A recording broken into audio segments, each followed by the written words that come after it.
Maayong adlaw sa inyo tanan guys. Wala lagi tayo malingaw ani. Mangita taning makuti-kuti. Kay wala lagi agyanan og tawo ang among gate. So mag DIY ta og gate lock guys.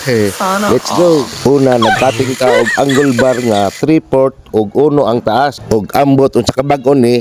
Basta baga ni.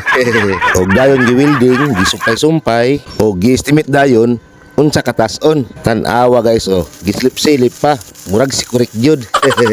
Basta sundugon na lang nato to kung unsa to ang ato nakita sa YouTube. Kay human naman guys sa atong gate ikabit na.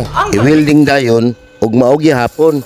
Estimiton gyapon ang katason nga umugawas, umusulod ka nga pwede makuotra para dili ta maglisod ning style.